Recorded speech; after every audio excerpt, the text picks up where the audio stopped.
Hey everyone, welcome to my channel. I'm really glad you're here. If you enjoy fun content and cool videos, you're in the right place. Make sure to hit that subscribe button and turn on notifications so you never miss an upload. Let's jump right in.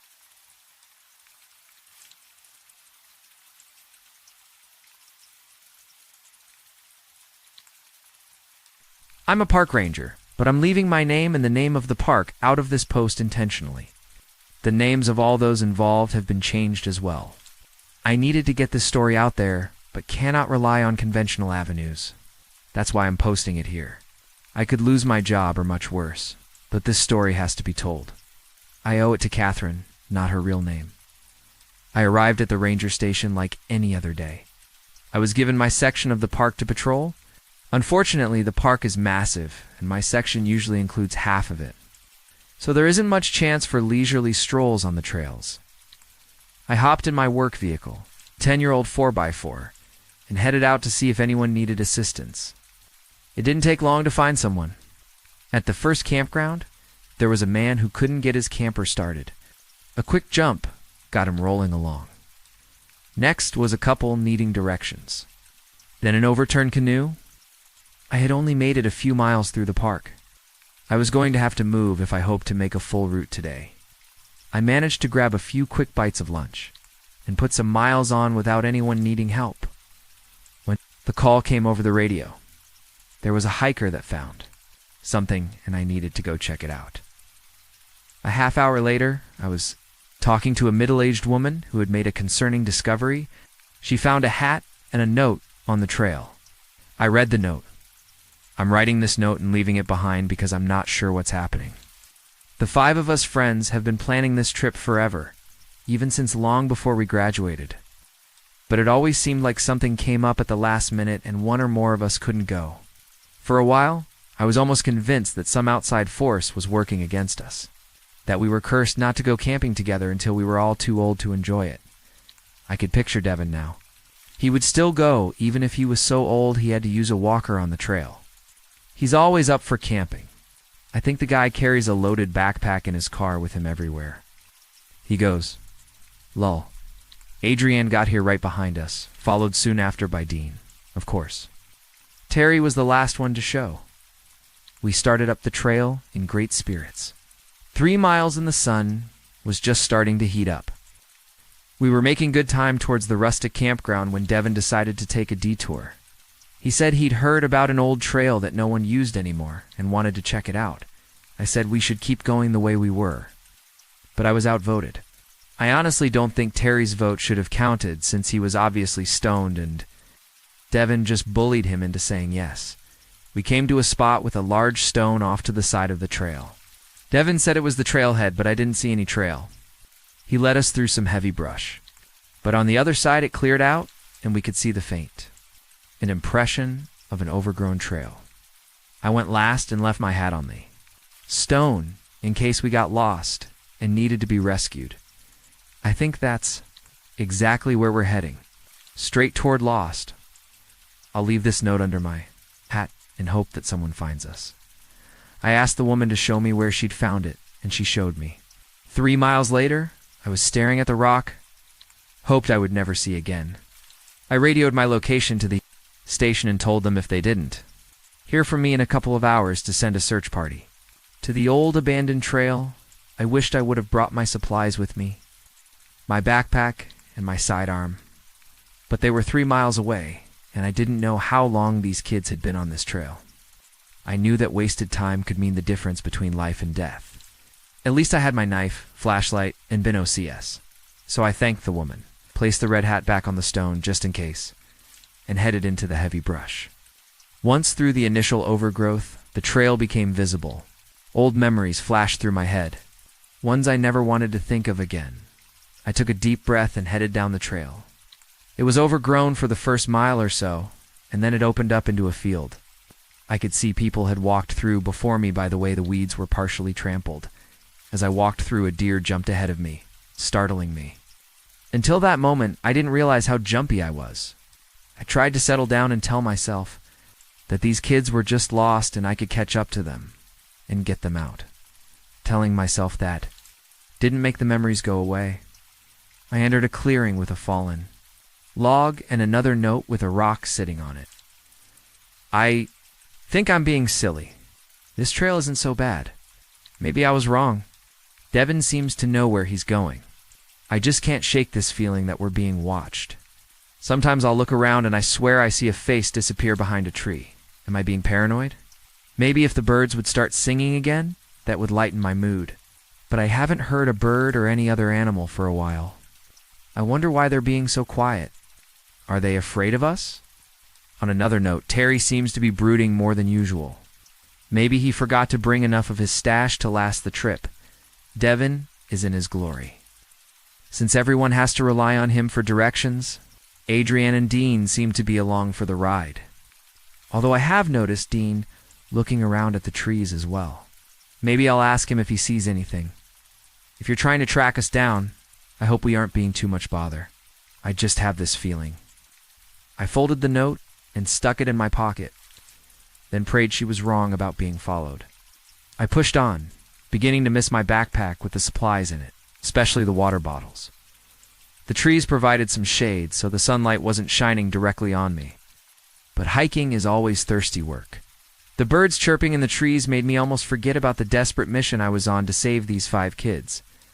My mind wandered back to the kid I couldn't save. It had been shortly after I started as a park ranger. An 11-year-old boy had gotten lost on this very trail. His parents searched frantically for him before calling us in to look. I remember hoping to be the one to find him as we formed search parties and searched on, in, and around every inch of the trail. In the end, I got my wish. I found him, but I wish I hadn't. I pushed the memory to the back of my mind and focused on the trail. It was starting to fade. The trampling of feet wasn't making enough of a difference, and I was starting to lose my way. Out here, that can be deadly. I kept moving forward and finally regained the trail just in time to reach the fork. I looked back and forth from one choice to the other and couldn't see a difference between the two.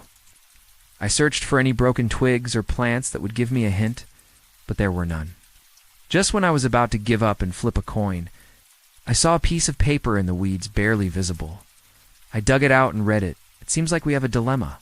A fork in the road, as it were. You would think I would be happy to see the doubt in Devin's eyes as he looked from one choice to the other. But you'd be wrong. It made my confidence plummet. It made me think that we were never getting out of here. Everyone's running out of water. Devin yelled at us for not conserving, but I saw him drink the last of his 2. He ranted and raved at us for a while, but we all knew that he was just mad because he didn't know what to do. In the end, he flipped a coin. We all did our best not to laugh. Adrienne is reaching the end of her rope with Devin and his attitude. Dean has been playing peacemaker, trying to keep them from going at it too much. Terry has been way too quiet. I haven't seen him light up once. Something's up with him, but every time I ask, he says it's nothing. The birds still aren't singing, and it's starting to really bother me. The strange feeling I have hasn't gone away. I asked Dean if he had seen anything strange, but he won't talk about it. We've been on this trail for a while. I'm hoping to come to the end soon, by the way, in case the note got moved or blown around. I took the left trail. I was panicked by the end of reading that note, and so relieved she mentioned which trail to take. I radioed in and reported that I was on the trail of the missing hikers. I mentioned the fork and taking the left side. I was told that there was no search party going on yet, that I was the only one looking for these kids. It was the complete opposite of years ago looking for that kid. Everyone was searching. I know we combed every inch of that wilderness. But that's the thing about the woods. You can search every nook and cranny, but something can still stay hidden. The sun was going down, and I still had no idea how close I was to catching up to these kids. I could stumble across them in the next clearing, or they could be hours ahead of me. I met with the woman who showed me the hat and note in the afternoon. If they started out around daybreak, they could be a good 5 or 6 hours ahead of me. If the leader is so driven to continue, it's hard to say how far they might be. I continued following the trail until I came to a fallen tree across a river. I looked both ways along the edge of the water, but saw no trail, so I made my way across the tree. I could picture the debate the kids had when they got here.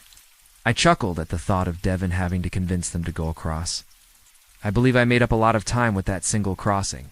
I jumped down to the water and drank my fill, and climbed back up, feeling much better. It was tough to pick up the trail on the other side. I was glad to find a note sticking to a branch. Oh my gosh, Devin just about came unglued when we got to that tree over the river. He hopped up on it right away and started across. But the rest of us weren't so sure the trail led that way. We asked him how a trail could be planned with a fallen tree as part of it. He sputtered and stomped and told us how lost we'd be without him. Dean had finally had enough and told him we were lost because of him. I seriously thought Devin was going to take a swing at him until Terry of all people came to his side and told Devin to shut up. The rest of us all came together and told Devin he could keep leading us as long as he stopped acting like a petty tyrant. He didn't take it well in the end. He told us we could all go to hell. He sat on the log and refused to move.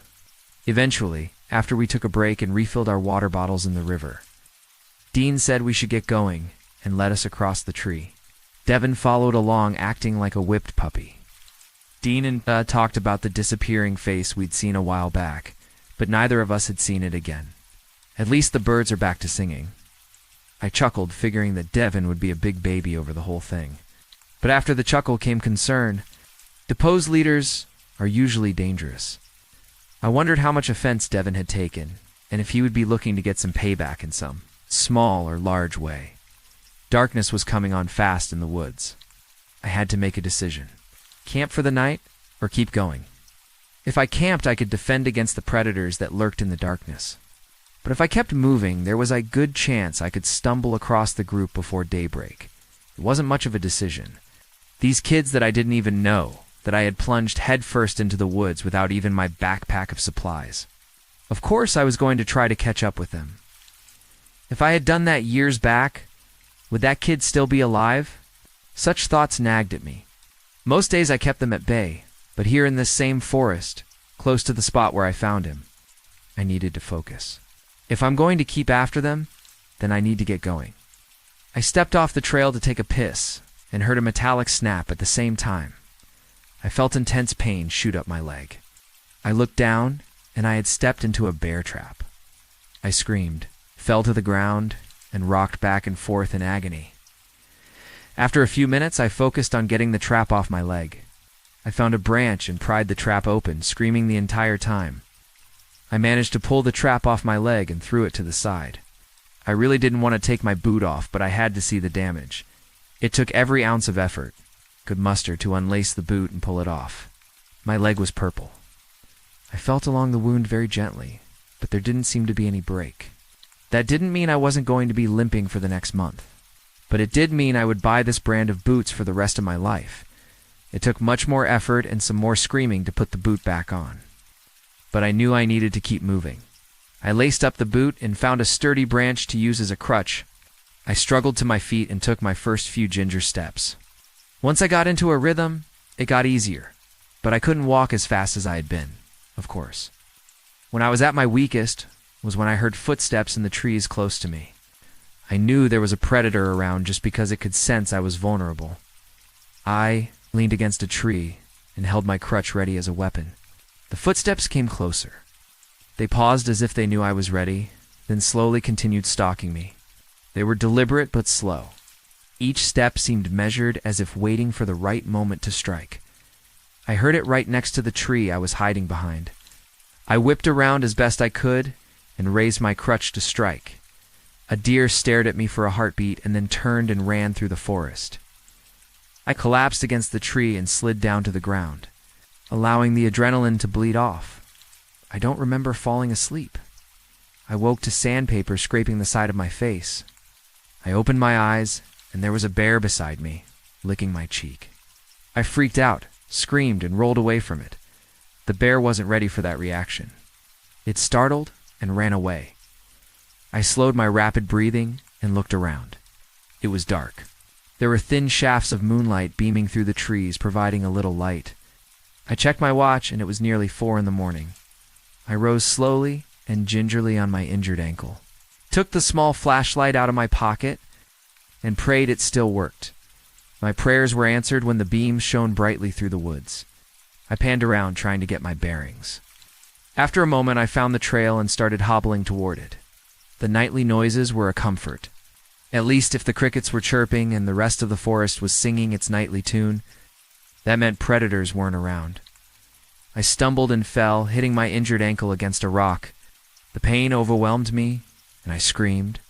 After a few minutes of recovery, I got up and continued at a slower pace.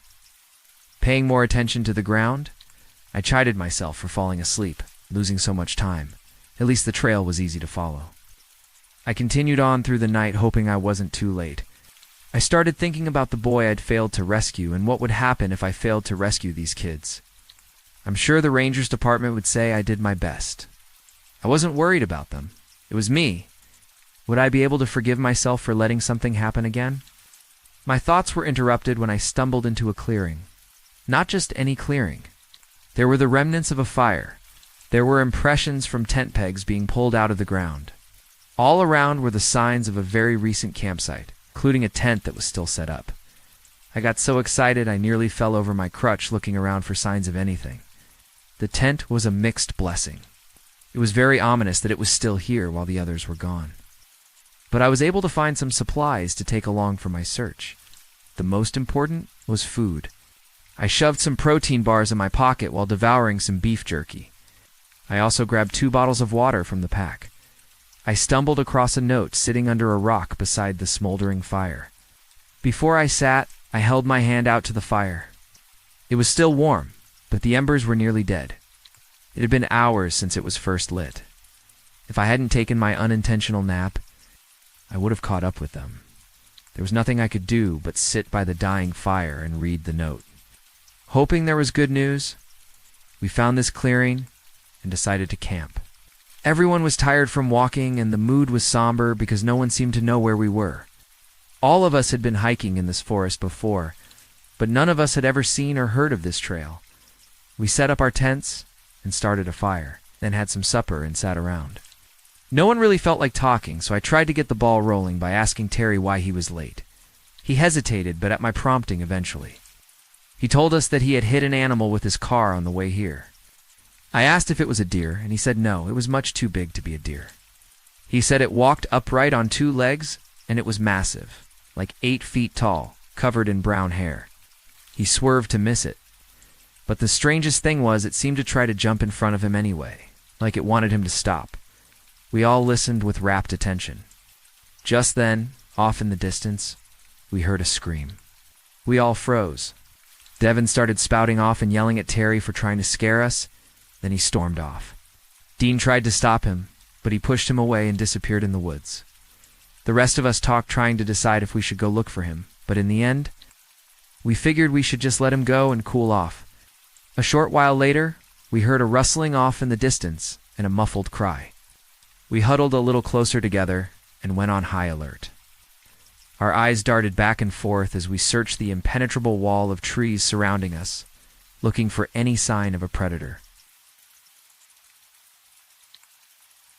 Right then, the strangest thing happened. All the nightly noises stopped. The crickets, the squirrels, the owls, every sound that you usually hear in the forest at night simply ceased. It was unnerving. For a moment, I wondered if I hadn't gone deaf. Our eyes darted all around in the darkness. We all huddled closer to the fire. Dean pulled out his hunting knife. None of us said a word. It was like if we spoke, something bad would happen. Somehow, whatever caused the noises to stop would find us if we spoke. Someone did speak, though. It's just not who we expected. "Why are you here?" Came a raspy, deep voice that seemed to echo from everywhere. We looked all around, and finally, a man stepped into the light. He was large, well over 6 feet tall, with broad shoulders. And older, maybe in his 50s or 60s, he was also wearing a park ranger's uniform. It looked old and shabby, like he had been wearing it for a long time. There were no namatag or park patches. At that point, we didn't care. We had been rescued. We clamored around him, saying how glad we were that he had found us. We told him about going on the trail and how we weren't sure where we even were. The man listened, then slowly said, We all looked at each other. I'm sure the others thought the same as me. No shit, we shouldn't be here. Just told you that. He continued to look at us from one to the other as though sizing us up. I was starting to get a little uncomfortable with his silence. I would have thought he would offer to guide us, but he didn't. He kept staring. I think everyone else was getting a little edgy as well when Dean asked if he could point us in the right direction. He looked at Dean as if deciding to answer him or not. "I can guide you," he said. "But first, you should have some rest." We all agreed that the day had been long and stressful. We decided to take his advice and turn in. We offered him some food and water, but he refused, saying he wasn't hungry. We each went to our tents and laid down. Before I settled in and finished this note, I popped my head back out of my tent to check on our guide. He was sitting by the fire staring into the orange coals. I thought I heard him mumbling or maybe humming something softly. I quietly zipped up my tent and went to sleep. Sometime later, someone banged on my tent. I woke and unzipped it to find the ranger with a strange look in his eyes. "We need to go." "Why?" I said, rubbing the sleep out of my eyes. "It's not safe here," he said with an edge of panic in his voice. I popped back into my tent to change, then came out and met with everyone. They were all in states of semi-consciousness as well. Everyone but the ranger seemed to be confused. "Pack up. We need to leave," he said a little more forcefully. I was about to protest when I heard a piercing scream in the distance. His head shot up, and he stared in the direction of the sound. "Move it," he said. "Pack up." We didn't need to be told again. The scream brought us all fully awake. We tore down our tents in record time and packed everything into our backpacks. As I was finishing up, I noticed Devon's tent was still up. "Where's Devon?" I said. "Who's Devon?" The ranger said. "He's another one of our friends," I said. "He went off into the woods alone right before you got here. Didn't come back," the ranger said. "Should we go look for him?" I said. The ranger extended his arms and did a slow circle. "Which way would you go?" He said. I understood his point. How would we know where he had gone, if he was still on the path or not? It just seemed like we should do something. "What about his gear?" I said. "Do we take it with us?" The ranger looked at me like he was annoyed at having to answer such questions. "Leave it here in case he comes back," he said. "He'll need his supplies." I'm not sure if I'll keep leaving notes or not now that we have the ranger to guide us. Whoever finds this, please look for Devon and make sure he's okay. A ranger? All the rangers at this park are in their 30s or 40s. Maybe it was someone who retired and was just roaming around out there? But why would he be in a ranger outfit? Sitting here by the dying embers of the fire, with a tent set up in front of me, it was very tempting to take a rest. If they're in the hands of a capable ranger, I could get some rest before the long hike back out of here. But I knew I had already taken my rest for the night. If not for that, I would have been here hours ago. It's probably before the other ranger. I set out again, feeling tired but determined. The campsite made me more hopeful than I had been all day. At least they were together and thinking like campers. If only I knew who this ranger was. The sun was an hour away from rising, so I took out my flashlight to follow the trail. I zipped up the tent before I left, just in case its owner did come back. Wouldn't want animals getting in and taking everything. It's bad enough when injured park rangers do it. The trail stayed level for a while as dawn peeked over the trees. The trail started heading upward, which was bad news for me and my bum ankle. It made things harder, but I had my trusty makeshift crutch to help me. Dawn crept into the forest, giving me a little assistance. At least I wouldn't have to waste a hand holding a flashlight. As the climb grew steeper, the trail grew more narrow. At times it was only the width of 1 foot. I held onto trees and whatever I could as I scaled the extremely narrow trail. At the most difficult, I paused and seriously considered turning back. As I looked around for any other way to keep going, I saw brightly colored fabric at the bottom of the ravine. I carefully balanced as I took out my binoculars and looked. It was a backpack, and attached to it was the body of a girl in her early 20s. She looked like she had hit her head on the rocks at the bottom. Her face was bloody and mauled. Her clothes were ripped and soaked in blood. There was no doubt an animal had gotten to her. The only question was she alive when it started feeding on her? I looked away, but felt my determination double to find these missing kids. They might be with a ranger, but they were still in terrible danger. I slowly continued up the narrow trail. At times I was sure the ground would give out from under me, and I would share the same fate as the poor, unfortunate girl at the bottom of the ravine. It was then I remembered my radio. I tried to call in and report the location of the body, but the only response I got was static. I determined to try again when I got to the top of the trail. It was yet another motivation to keep going, to be careful, to survive. It seemed like hours at a snail's pace working my way up the side of that ravine. Finally, I clawed my way over the edge to the top. I rolled over onto solid ground and lay there for a few minutes. Once I caught my breath, I got up slowly and painfully. I hadn't done my ankle any favors. I limped toward what looked like the trail and began following. It wasn't long before I came across the remnants of another campsite. The fire was a little warmer than the last one. I stoked it up, threw some more wood on, and got it going. I knew I needed some rest. I searched around and found a note, then sat down on a log by the fire to read it. I can't believe Adrienne's gone.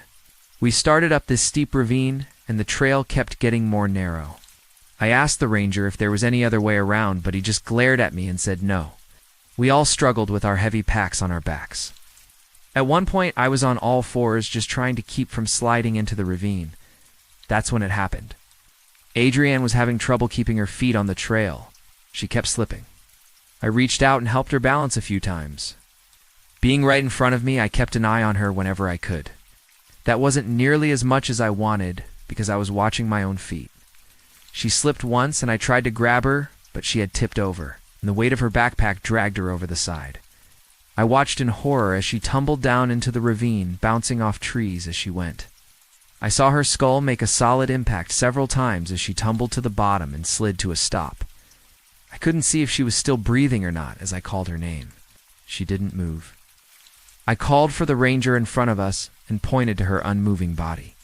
He stared at her for a long time. I don't know if he was trying to see if she was alive or not. He told us to keep going up the trail to the top, and he would go check on her. I watched as he carefully made his way down the nearly sheer slope. We kept moving forward as instructed. He was only halfway down when we made it to the top. I was a wreck. I was so happy we made it, but sad for Adrienne. I didn't hold out much hope that the ranger was going to come trotting into camp with her on, his back saying she only had a few bumps and bruises. We started a fire and then sat around it in a stupor. Finally, Terry came over and talked to me. "Look, I understand she was your friend, but she was ours too," he said. "We need to work together to get out of here for them. It's so stupid it makes sense." I said with the remnants of a smile. It was then the ranger reappeared.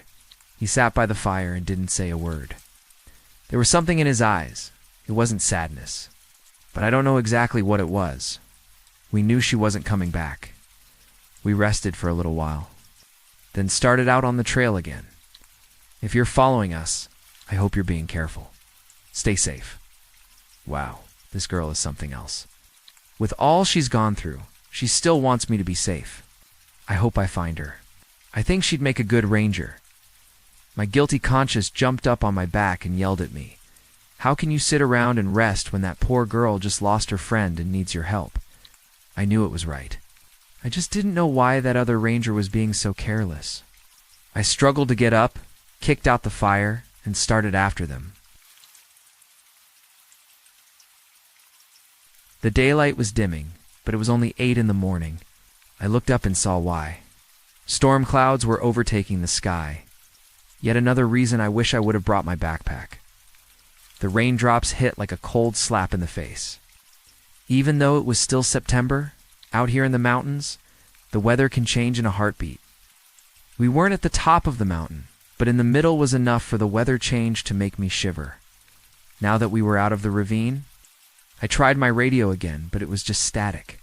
I knew there were some places where the radio inexplicably wouldn't work. I just hoped to get away from the interference before it was too late. The trail was clear in front of me.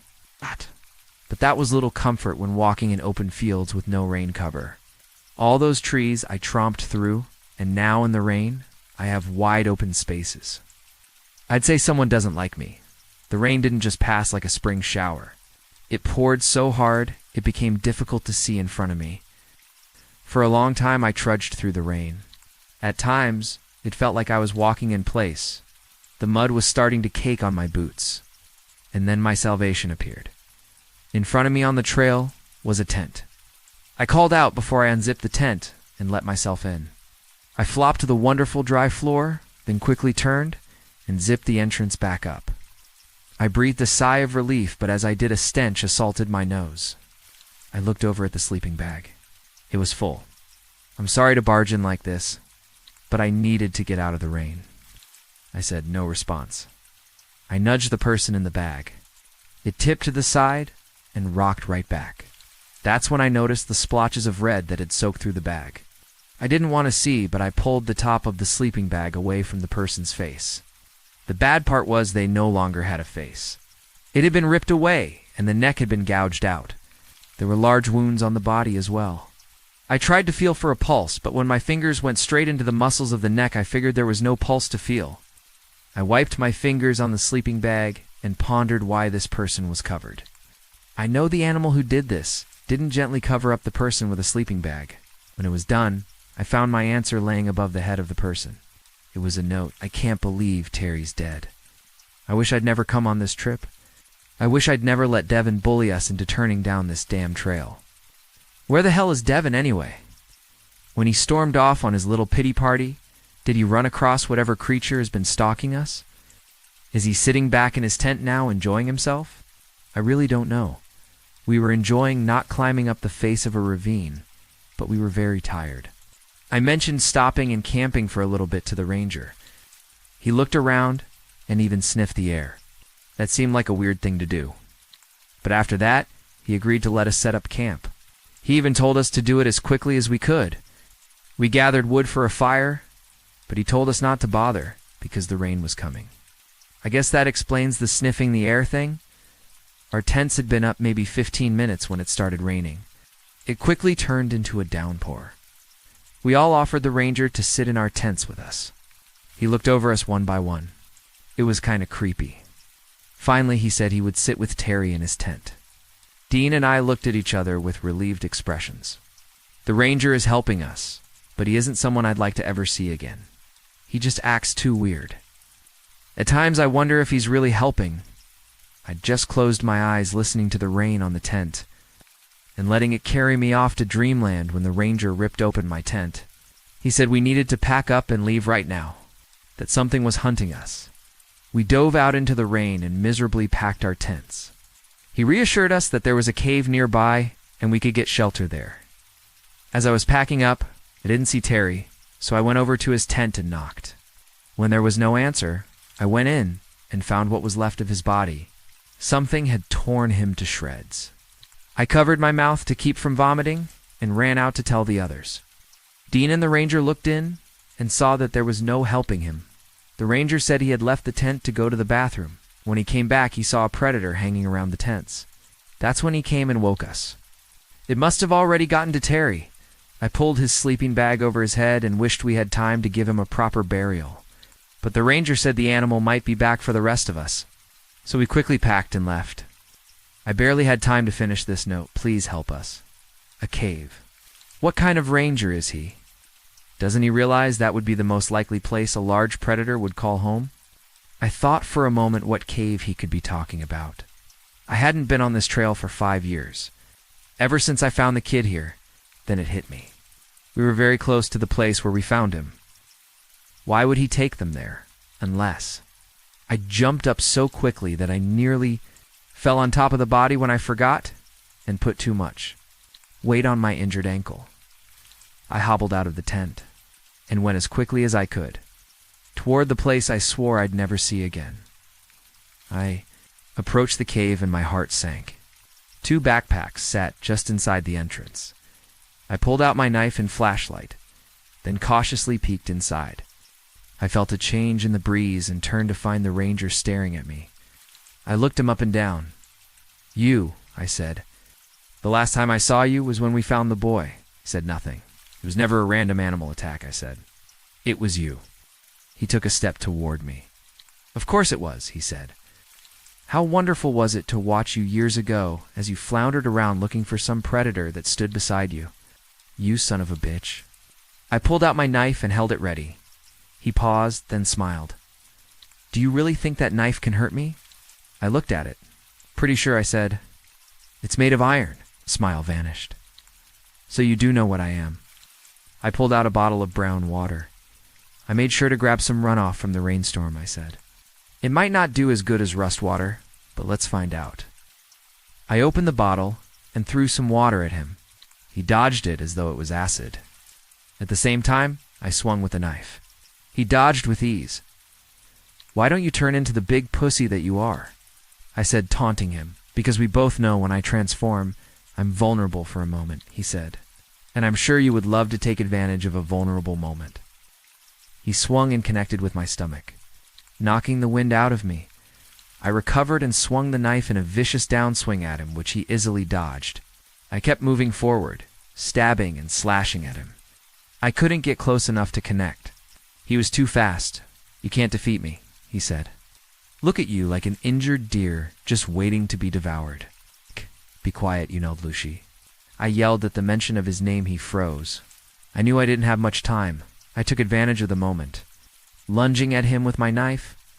If I had been uninjured, I would have closed the distance between us with 2 quick steps and buried the knife in his heart. Unfortunately, in the heat of the moment, I forgot about my injured ankle. I stepped forward on my good leg, then faltered when I tried to put weight on the injured one. Instead of burying the knife in his heart, it went through his left thigh. He screamed in pain and ran out of the cave. I took out my flashlight and started toward the back of the cave.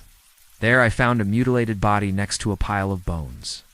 There was a note in her hand. I sat down, took it, and read. I can't believe how stupid I was not to see this much sooner. All the time guiding us was just a ploy. He never wanted to help us. He never cared about any of us or our safety. I need to write this quickly before he comes back.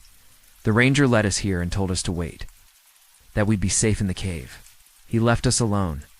Dean pulled out his flashlight and explored deeper into the cave. He found a large pile of bones. Off to the side of them was a pile of clothes. We ran toward the opening, but the ranger had returned. "So you didn't listen," he said, leering at us. "I told you to stay here, not explore my home." "What are you?" I said. He smiled for the first time since I'd met him, but his smile wasn't comforting. It was terrifying. I watched in horror as he changed into a giant cat creature. It didn't look quite like a panther or a mountain lion. He lunged at us with amazing speed. He grabbed my leg and tore a large gash in it. I fell to the floor screaming. Dean tried to defend me, swinging his knife around and holding it at bay, but it stalked around him and cornered him. He only had one chance. He looked at me with sadness in his eyes and then ran past the creature. And out of the cave, it looked at me and my leg, then sprinted out after Dean. I know why he did it. He was trying to give me time to escape, but with my leg, there was no way I could outrun that thing. What he actually did was give me time to say goodbye. If you're reading this, I'm so sorry. I'm sorry I led you to your death. If you do somehow survive and make it out of here, please tell our families what really happened. Here, goodbye. I fought back tears as I read. The final words of this, brave girl. I limped to the front of the cave and looked out as the rain stopped. It was like seeing a new world being born. I tried my radio and got an immediate answer. I gave them my GPS coordinates and told them to prepare for casualties. I'm still a park ranger even months later. Made sure that the trail was sealed off. I carry an iron knife and rust water with me at all times. I carry the rust water in a squirt gun just in case. The bones were removed from the cave and subjected to DNA testing.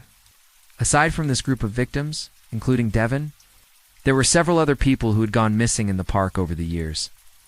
The official version of the events was that a rogue animal had been hunting people. I was told it would be best for my career if I didn't reveal the true nature of the predator.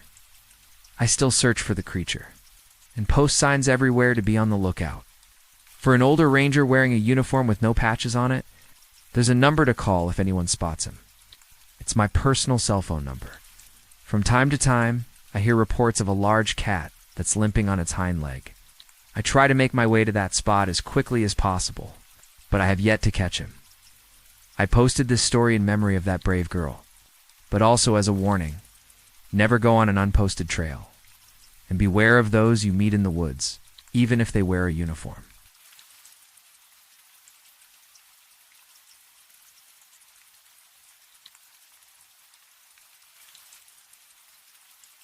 I was in the middle of a routine patrol of the park when my radio crackled to life. The frequency didn't indicate an emergency, so I pulled my truck over to the side of the road and called into base. On the other end of the radio was Emmett, a fellow park ranger and one of my favorite coworkers. "What's up, Emmett?" I asked. "Not much, Aiden. Just got someone here who wants to know if we've seen her missing brother. Have we? Doesn't look familiar to me, but since you're due for lunch about now, why don't you head back? Sounds good to me." I put the radio down, shifted the truck into drive, and headed straight back to the ranger station. It was only a 5-minute ride from my present location, and I rolled the windows down as I drove down the neatly paved roads that wound around numerous picnic areas. Ponds, clusters of trees, fire pits, pavilions, complete with vending machines. It didn't take me much longer to arrive at the station. A large wooden compound with an office, numerous vehicles parked in front, an exterior that had been freshly painted last month.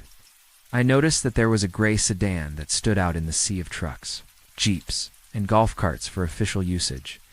There was a spot right next to it available, so I parked there and headed inside. No matter what the weather was, the ranger station was always perfectly climate and temperature controlled. Right inside the front door, there was a sitting room filled with comfortable furniture. In 2 of the chairs sat Emmett and a young woman who looked close to us in age. She had curly brown hair, hazel eyes, and a slightly weary attitude that suggested she had visited many places like this. I also noticed the 2 of them had made good use of the nearby refrigerator that held bottled water. They both stood up when I walked inside. I saw Emmett had some papers sitting on the table beside him. "Aiden, this is Lena." Emmett introduced us. We shook hands. "Nice to meet you," I said. "Likewise. I'm just here to double check. I have no reason to be sure my brother even went this way, but I wouldn't be doing my part if I didn't ask around." I nodded. "Of course. Why don't you tell me what happened? That is, if you don't mind telling it again." She chuckled. "I've told it so many times it's second nature," she said while sitting back down in her chair. "Sadly, there's not much to tell. My brother Sam has always been flighty, so when he disappeared for a few days, no one thought a thing about it. But when a few days turned into a few weeks, that's when we started to get worried. But when we went to his last address, there was no sign anything happened. And since Sam was always bouncing around, it wasn't exactly a clear-cut case of something being wrong. So there wasn't much for anyone to go on. The only thing we were able to find out was that he was hanging out with a group of friends who were a lot like him within an hour of here. From all appearances, they were just a normal bunch of people. So you think since people just come and go here, it's entirely possible they set up camp here at some point and left? Or even better, are still here?" Emmett asked. "Exactly," Lena said. "Sam always did like camping. He's the type who would be perfectly happy always traveling the country in an RV." I nodded. "Makes perfect sense why you think he might be here." Emmett turned to the papers sitting near him on the coffee table. "This is him, Aiden," he said while he selected one and handed it to me. It was one of those missing person flyers that you put up anywhere, with the phrase "missing" printed on the top in bold red lettering. There was also the standard contact info. But most of the flyer was taken up by a large photo of a blond man with wide hazel eyes. It took me a moment, but I could see the resemblance between Sam and Lena. I've never seen him before around here. But that doesn't mean he's never been here. Sam's a decent guy, Lena explained. Flighty, but he's not an angry or mean type. He'd run from a fight instead of starting one. Is that what you think happened? I asked. I've certainly thought about it, but I just can't see it. Like I said, he'd be perfectly happy traveling around in a basic RV. It's far more likely he got into some accident, and no one can get a hold of him, which is another possibility of what he could be doing out here. Emmett took a sip of his bottled water. I've double-checked the log, and we don't have any record of any equipment or RV turning up here with no explanation. Apart from that, the most we could do is take another look around and ask the other park personnel to be on the lookout. I appreciate that very much, Lena said. My whole family would be very grateful if you kept an eye out and notified us or the police if you saw or heard anything. Will do, Lena. Mitt stood up from his seat. Thank you for letting us know. We have your information, and we'll let you know if we see or find anything. Thank you. You both have a good one. She stood up, shook hands with us, and walked out the door. Moments later, there was the sound of a car starting up before tires crunched over gravel and pulled away. What do you think? Emmett asked now that we were alone. We've dealt with stuff like this before. I know. He wouldn't be the first to go missing out here, and he wouldn't be the last either, no doubt. Then I took my time for lunch. Today, that meant I had a turkey wrap with some potato salad. Then I went back to work, taking time to keep an eye on the usual areas as I watched people walk their dogs, take hikes, or lounge about. It was a sunny autumn day, with a bright blue sky that contrasted beautifully with the occasional orange and red leaves dotting the mostly green tree line. The temperature was warm and comfortable now, but this morning was chilly, and fog blanketed the horizon as I drove to work. It wouldn't be long before both morning and night were much darker and colder. The change of seasons are always stark and captivating to see here in the woods. It wouldn't be long before the days themselves grew darker and colder, and the park was decorated for Halloween. I never failed to be part of the team that decorated and prepared for that, since it was fall. That meant dusk settled in quicker than it had just a few weeks earlier. Before I knew it, the shadows were creeping up on the park, which meant it was time for me to politely remind people the park closed at nighttime. The wind picked up by then, which meant the few leaves that had already fallen were being scattered around. The last car had just pulled out. Then Emmett and I did the last of the closing. Shift checklist before we went out through the employee-only gate and called it a night. I went home, had myself some dinner, and watched some TV before I called it a night. The next morning, I had an early shift, but I didn't mind since I was only working a half day. So after I grabbed myself a bagel, I drove to work. The sky was solid gray, with a hint of rain in the air, which matched what I'd seen on the weather report. The drive itself was unremarkable, so I arrived to the park in good time. But as I pulled up to the front gate, which was still locked up from the night before, I saw something. A single, solitary figure standing just inside the front gate. What? How was that possible? We locked up the same as always, and we'd never had this issue before. Even weirder was the fact that the figure was facing away from the gate, as if watching something inside the park. I pulled off the driveway and called my boss Carlton and told him what was up. He said he'd be right there and told me to sit tight. He didn't want me walking into an unpleasant surprise, and he didn't need to tell me twice. So I waited there, never quite taking my eyes off the front gate. Which wasn't hard, since whoever was lurking there didn't move. In fact, I wasn't even sure they were aware of my presence, since they hadn't reacted at all to the sound of my car. I also noticed they were dressed in clothes that looked faded and torn, after what felt like an eternity. Carlton arrived with a single cop car behind him. They parked ahead of me, and once he and the cop got out of their cars, I did the same. Then the three of us walked steadily towards the gate. It wasn't until we were right on top of the stranger that I finally got a look at who it was. It was Lena's brother Sam. My stomach clenched at the realization, but Sam showed no interest at all in what was going on. He looked at us as nonchalantly as someone walking here on a hike might glance at a tree. I quickly explained the situation and called Lena. She said she'd be here as soon as she could, and emphatically thanked us. In the meantime, the cop called for backup and an ambulance before he carefully approached Sam and assessed him. The cop decided he was no harm, so Carlton helped escort Sam to the back of his squad car. The ambulance got there before Lena did, so they were still giving him an exam when she arrived, after giving me a bone-crushing hug. Lena went over to where the medics were studying her brother. He's a bit dehydrated and hasn't eaten a decent meal for a while. But apart from that, he seems unharmed. One of the medics, a tall woman with red hair, told her, but there's no doubt he's seen something or been through something that rattled him. An older man with a mustache said, I've seen this type of reaction to major traumas before, and he's got all the signs. Do you have any idea what caused it? Lena asked. He shook his head. No, but I can tell you it was something that seriously frightened him. She nodded. All right. Thank you. I appreciate the insight. While that was going on, enough additional park rangers had shown up so we could search the park with the cops close behind. I had no idea what we'd find, but I felt something was wrong from the moment we set foot inside. Every time I arrived here, I felt a sense of calm and peace that came from being in the thick of nature. The scent of pine trees, the warmth of campfires, and the sounds of all the different insects making their presence known.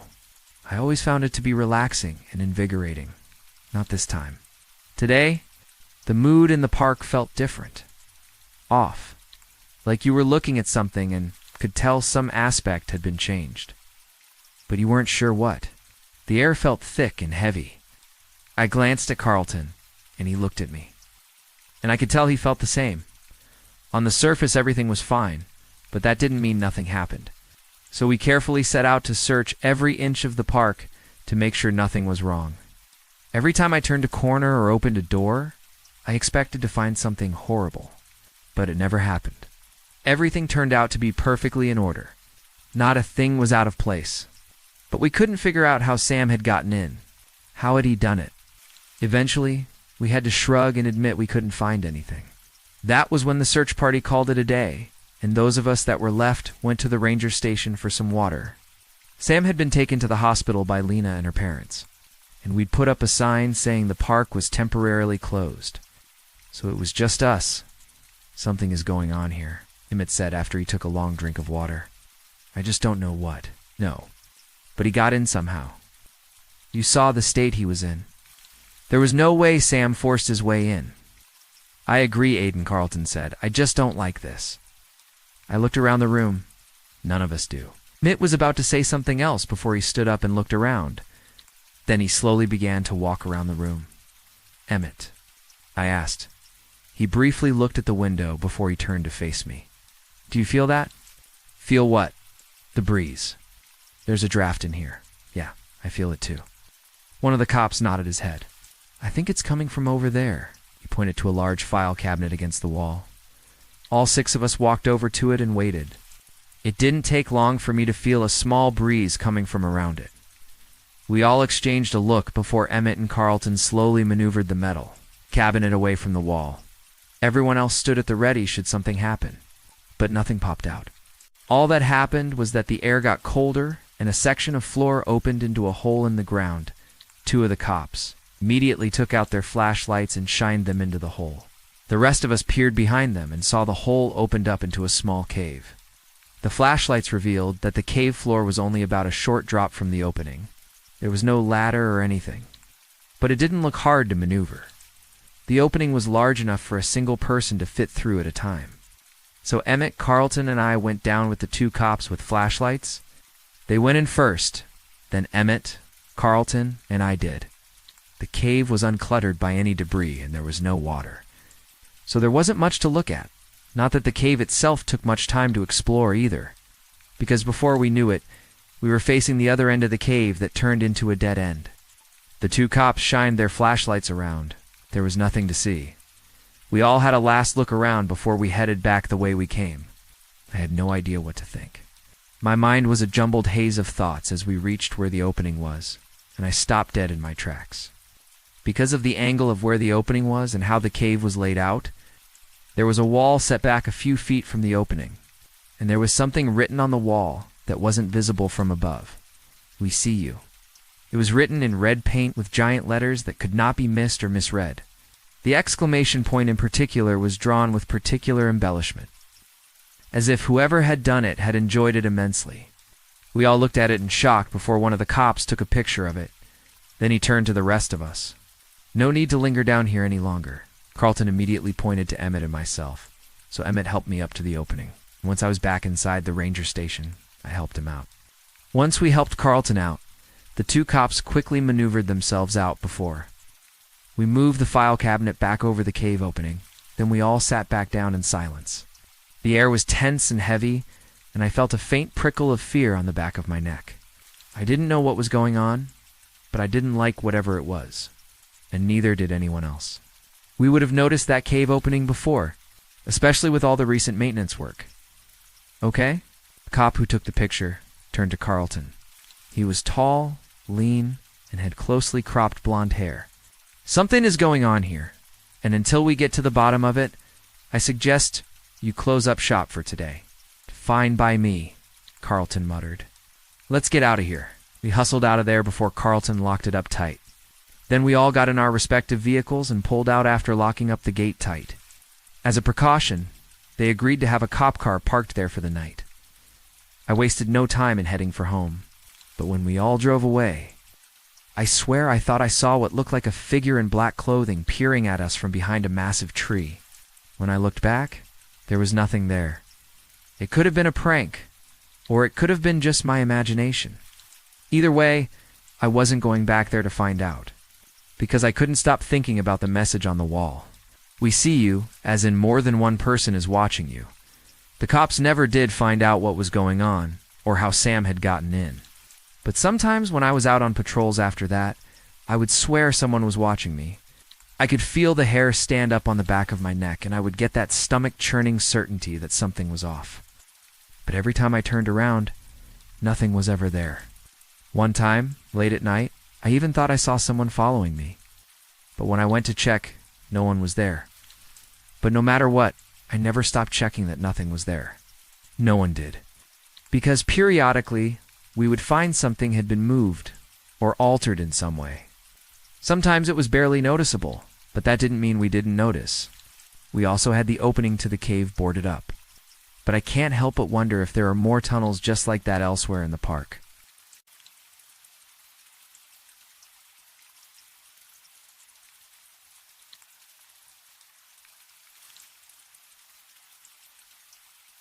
I've been a park ranger in Mount Hood National Forest for over a decade, and nothing has ever truly shaken me.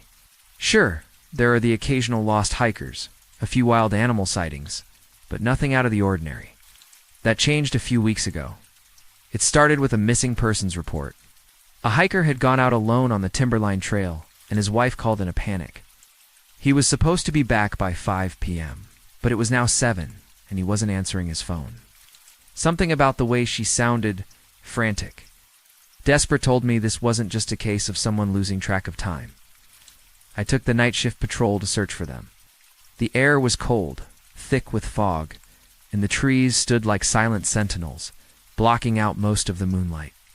As I ventured deeper into the woods, a deep unease settled in my chest. It was too quiet. The usual sounds of rustling leaves or animal calls were absent. I followed the trail, each step crunching on the frost-covered ground, the silence pressing in around me. The usual sounds of the forest distant calls of owls, the rustle of small creatures in the underbrush were absent, replaced by an unnerving stillness. Then I found it. Frantic footprints. They led off the trail, deeper into the forest. The prints were erratic, almost as if the person had been running or stumbling in a blind panic. I crouched to examine them, my flashlight cutting through the darkness. The shape of the prints was unmistakably a hiker's boot, a solid worn tread. But something wasn't right. The ground around the prints was disturbed, torn up as though something had been dragged along with them. I followed the trail further, the hairs on the back of my neck standing up. But then I found something worse. Another set of prints. Larger, much larger, and not human. They were too deep and they spread unnaturally wide. The toes splayed out like claws. The earth around them was torn, as though whatever left them had been moving with immense weight and power. I felt the cold sweat on my brow. But I couldn't stop now. Something wasn't right, and I needed answers.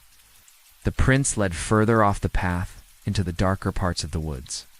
The air grew heavier, the fog thicker, and for the first time in years, I regretted being out here alone. I hesitated at the edge of the steep hillside, my boots slipping on the loose rocks as I followed the prints downward. The earth seemed to be alive, shifting beneath my feet with every step I took.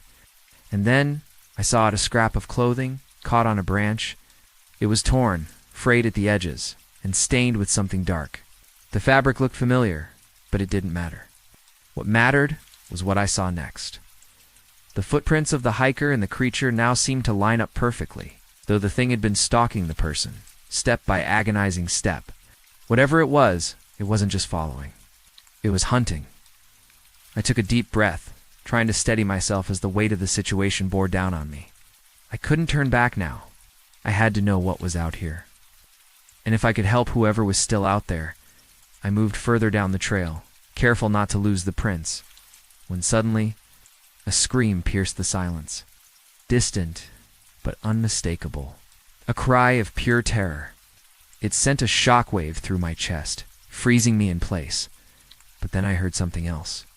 A low, guttural roar, far deeper than any animal I'd ever heard. It wasn't just a roar, though. It was mixed with the scream, as if whatever was chasing the hiker was so close, it had begun to drown out their cries. The sounds twisted together, sending a wave of ice through my veins. I didn't wait. I ran. I pressed my hand against my side, feeling the cold metal of my firearm beneath my jacket. It didn't give me much comfort, but it was the only thing I had. I kept telling myself that if the hiker was still alive, the gun might be the one thing that could make a difference if I could find them in time. If I could stop whatever this thing was. The sounds of the forest seemed to grow quieter as I ran. The rush of my own breath drowning out everything else. My pulse thundered in my ears each step, making my heart beat faster. I had to focus. I had to find them. I slowed, my chest tightening as I tried to steady my breath. My heart was pounding too loudly now, and I was beginning to lose track of the sounds that had been guiding me. I listened intently, straining to hear anything, but the woods were eerily silent. No more screams, no more growls, just the sound of my own feet crunching the underbrush. The gully opened up, and the fog seemed to thicken. The hairs on the back of my neck stood up, a primal instinct warning me that something was very wrong. I stepped into the small clearing, shining my flashlight across the ground, scanning for any signs. My stomach twisted when I saw the signs of a struggle. Broken branches, trampled ground, torn up dirt, and then I saw the fabric. Blood-stained, torn to shreds, lying in the grass like it had been discarded. I couldn't breathe for a second as I crouched down beside it. The fabric was too familiar. It was the same as the scrap I had found earlier. This was real. The hiker was here, and they were hurt. I fought to stay calm, but my mind was racing. This person wasn't just lost. They were being hunted. I could feel it deep in my gut, that sickening certainty. I had to keep going, had to find them before it was too late, but as I scanned the clearing, silence grew heavier, more oppressive, like something was watching me. I kept searching, my eyes darting around the clearing, every muscle in my body tense. But all I could hear was the wind rustling through the trees. The silence was deafening, heavy, as though the forest itself was holding its breath. But then I heard a gnarled, sickening crunch, a sound that made my blood run cold. I whipped around, flashlight in hand, the beam cutting through the darkness. My breath caught in my throat as my eyes locked onto the unimaginable scene just beyond the tree line. There, lying in the shadows, was the hiker, or what was left of him. His body was mangled, torn open like a rag doll. His entrails spilled across the ground in a sickening display of brutality, but worse than the body, worse than the blood, was the thing crouching behind him. The creature was massive, its hulking form towering over the shredded remains of the hiker. Its body was covered in matted dark hair, thick and wild. Its head bobbed with each sickening crunch it made, the sound of bones breaking echoing through the night air. I could barely comprehend what I was seeing. Then it turned its head, its eyes locking with mine. Those eyes, they weren't like anything I had ever seen. Dark, empty, and full of hunger. Its mouth was a grotesque thing, stretched wide with sharp, jagged teeth glistening with blood. The stench of it hit me like a wave, rancid and foul. In its clawed hands, it held the hiker's legs, tearing through them with a grotesque ease. The creature chewed through bone like it was nothing more than celery, its mouth moving with mechanical hunger. I stood frozen, too terrified to even breathe. The light from my flashlight wavered in my shaking hands as I tried to process what I was seeing. There was no mistaking it. This thing wasn't some animal or wild creature. It was something far worse, something far older, and it had seen me. The creature let out a shriek, a high-pitched, piercing scream that rattled through my skull, making my ears feel like they were going to burst. It was a sound so unnatural, so horrible, that I thought I might lose my hearing entirely. Before I could even react, the thing launched itself toward me with terrifying speed. I fumbled for my gun, heart hammering in my chest as I drew it. My hands were shaking, but I forced them steady. As it closed the distance, I fired. The first shot hit its shoulder, but the beast didn't falter. I squeezed off another shot, and this time, the bullet slammed into its massive chest. The creature stopped, its body jerking back from the impact, a guttural cry of pain escaping its monstrous mouth. For a moment, I thought it might charge again, but instead, it turned and fled into the woods. The sound of its massive frame crashing through the trees, snapping branches and uprooting saplings, echoed long after it had disappeared. I stood there, frozen, my breath ragged in my chest, the adrenaline surging through me. My heart pounded in my ears as I listened for any sign of it returning. Silence. Nothing but the faint rustle of the wind. I slowly lowered my gun, still on edge. I glanced back at the hiker's remains, his torn, mutilated body, a horrible reminder of the nightmare this forest had become. The peaceful trails I had once loved were now tainted with blood. With terror, the weight of what had just happened crashed down on me. I forced myself to take note of my location, marking the spot where the creature had attacked. I wasn't about to leave the area unguarded, but I had to get back to the station to report what had happened. With slow, deliberate steps, I began making my way back. Keeping my gun drawn, my senses heightened. Every shadow in the forest seemed to move. Every sound felt like a threat. The night had become a living nightmare. I couldn't shake the feeling that something else was watching me. Waiting for its chance, I arrived back at the station, every muscle in my body tight with tension. But nothing compared to the relief I felt when I stepped inside. The lights flickering on and casting a warm glow over the walls. I reported everything to my superior, every detail of the creature. The screams, the blood, the way it had attacked the hiker. He didn't question me, didn't even seem surprised. He just took it in, his face growing pale as I spoke by the time I finished. It was already 9 p.m. He apologized, told me I'd have to stay put and give my statement to the authorities. I nodded absently, too tired to argue. It didn't matter to me how long I had to wait. I was back in the safety of the station, out of the woods. Away from that ... thing, the night dragged on in a haze of exhaustion and dread. My mind couldn't shake the image of the creature, its monstrous form, the way it had looked at me with those empty, bloodshot eyes. I kept telling myself that I was safe now, that nothing could touch me here. But when the vehicles finally arrived, my relief turned to confusion. I had been expecting local police, maybe an ambulance for the poor hiker. But what I saw instead made my blood run cold. 2 black SUVs pulled up to the station, their tires crunching on the gravel as they came to a halt. The men who stepped out weren't in uniform. They wore sharp black clothing, sleek and professional, their faces hidden behind dark sunglasses despite the late hour. They moved with a quiet, deliberate precision. Like wolves hunting in the night, I felt a chill crawl down my spine as one of the men approached. He didn't introduce himself. Didn't offer a hand. Just stared at me for a moment, his eyes hidden behind dark glasses. "Are you the ranger who encountered it?" he asked in a voice that was too calm, too controlled. I nodded, unsure of what to make of them. "Good," he said, turning back to his colleagues. "We'll take it from here." It wasn't until then that I realized what was happening. These weren't local authorities. They weren't even from around here. Their presence, their demeanor, was unsettling, like they had known this was coming, like they had been waiting for someone like me to find the creature. And now that I had, they were going to take control of everything. I stayed silent, my mind racing with questions. But before I could say anything, the man spoke again. "Your statement will be taken. You will be briefed later. We handle things like this." I felt a sinking feeling in my stomach. There was no room for questions, no room for doubt. They had been waiting for this. Whatever this thing was, It was something more than just a creature in the woods, and I had no idea how deep it went. After giving my statement, I tried to ask them questions. I needed answers, needed to understand what was going on, but each of them just looked at me stoic, motionless, like they had heard it all before. Their eyes were cold, unreadable. They said nothing. Instead, one of the men reached into his jacket and pulled out a document.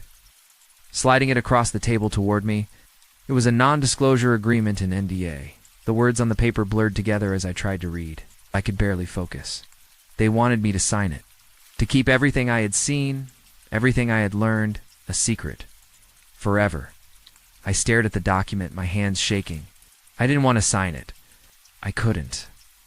But the way they looked at me, the way their eyes locked onto mine with an intensity that spoke of things far darker than I could understand, told me I had no choice. The weight of their silence hung heavy in the air. They weren't asking. They were telling. I took the pen. My fingers trembled as I signed the paper, each stroke of ink feeling like a surrender, a piece of my soul being locked away. The man nodded as I finished, sliding the document back into his folder without a word. But then he handed me another piece of paper. This one was different. It had details written in tight, precise handwriting. A story for me to tell. One that would be fed to the authorities if I ever dared to speak the truth. The man suffered a bear attack. I arrived too late to stop it. That's what I was supposed to say. Nothing about the creature, nothing about the blood, the screams, the twisted horror I had witnessed. I looked down at the paper, a sickening twist in my stomach. The lie was laid out in front of me, and it tasted like metal on my tongue. I was supposed to accept it. I had no choice but to accept it. I nodded, my voice caught in my throat as I silently accepted the agreement. I wasn't sure what was worse, the horror of what I had seen, the realization that I was now a part of something far bigger than I could ever understand. And I was expected to stay silent, to forget, but I couldn't. Not completely. Something in me refused to believe that this was over. After that night, I quit being a ranger. I couldn't stay in that job anymore. After everything I had seen, everything I had been forced to bury, I tried to move on, to forget, but the nightmares never stopped.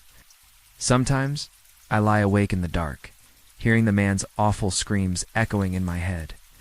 I see the creature, its massive, blood-soaked mouth, chewing through his thigh bone like it was nothing more than a twig.